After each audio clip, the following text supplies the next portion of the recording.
Hello everyone, I'm Brock, the curly man behind curlymancomics, and today I'm going to be going over my top 5 supervillains.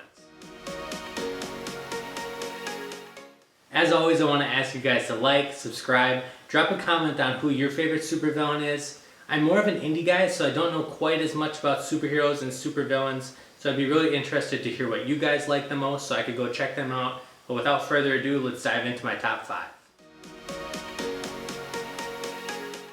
Alright, so at number 5 I have Gus, I'm not quite sure how you say his name, but he's in the second run of the Eternals, and he's basically this evil, deviant guy who's collecting all of these other deviants, and he's sending them into these, basically, execution camps. And he's also kind of trying to take control away from the deviants that aren't quite as evil. He's a very interesting character. I don't want to spoil too much about him. I like to keep that kind of twist ending that story had. But if you haven't checked out the second run of Eternals, I would definitely recommend checking it out. The first one's very good, but I kind of like the second one a little bit more. Really interesting villain, so definitely check out the second run of Eternals to check out Gus. At number 4, I have Thanos, and I'm sure most of you know about Thanos, but although I enjoyed him in the movies, I liked him a lot more in the comics. Donny Cates did a great run on Thanos, Jeff Lemire did a great run on Thanos, and I'm blanking on the writer right now, but I'll pop it up on the screen. Did a run on Thanos, but it focused more on Gamora. It was really interesting to see Gamora and Thanos' dynamic and how he's this evil guy, but at the same time he kind of has a heart in a way. That's why I'm placing him at my number 4 position. A very in-depth character, but all in all, he's still a villain. Okay, so at number 3 I have the Joker. And the Joker is definitely a villain, but for some reason I always end up rooting for him in a way. I think Batman kind of annoys me in a sense where Batman never has the courage or the will or the motivation or whatever his reason is behind killing someone. Joker doesn't have that kind of hindrance except for when it comes to Batman. He likes to toy with Batman, he likes to keep Batman alive, but he has no mercy on other people, and that's why I really enjoy him. He's willing to kill off even Robin in one instance, so he doesn't have something holding him back. He's willing to do what he wants to do, and I kind of wish there was more of that inside of a superhero like Batman.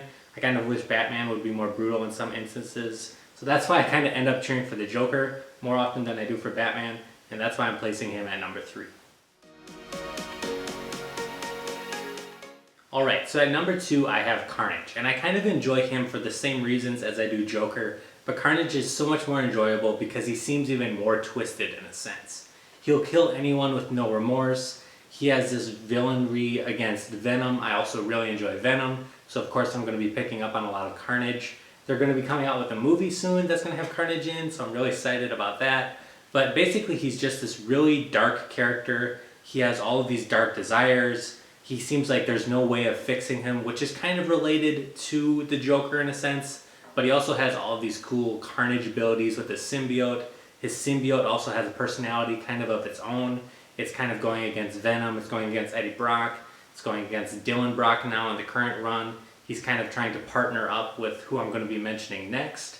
So he's just this very powerful, twisted character, and I love him, I can't get enough of him, and I'm placing him at number 2.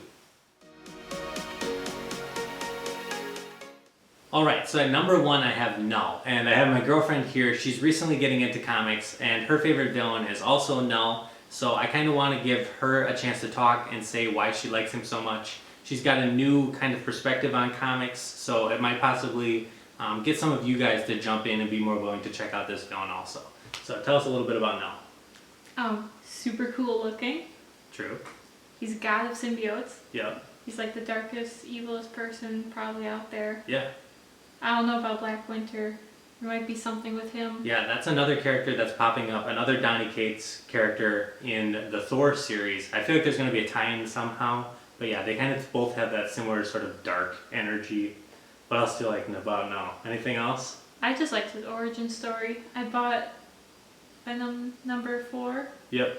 Yeah, so his origin is in Venom number 4, first appearance in Venom number 3, and I don't kind of want to give away too much about his origin story, but let's just say he has the power to kill godly beings, because he himself is a godly being. He has a massive sword, so who doesn't like that? As she mentioned, he's scary looking. There's really nothing to hate about him. He's the god of all symbiotes. he kind of has this hive mind power over all of them, where he can control them. But it makes them look really dumb in the comics when they're all like got the weird. Yeah, it does. It gives them like a kind of like spiral bullseye on their face, which kind of makes them look a little less intimidating. Probably could have designed that a little better. But is there anything else you want to mention about Knull? Any reason you like him? Nope, he's just super evil. Okay, That's super why I evil. like him. All right, so that's how we're gonna wrap it up. As always, I'm Brock, the Curly Man behind Curly Man's Comics. This is Isabel. Maybe she'll hop in occasionally now and then, but I look forward to seeing you guys next time.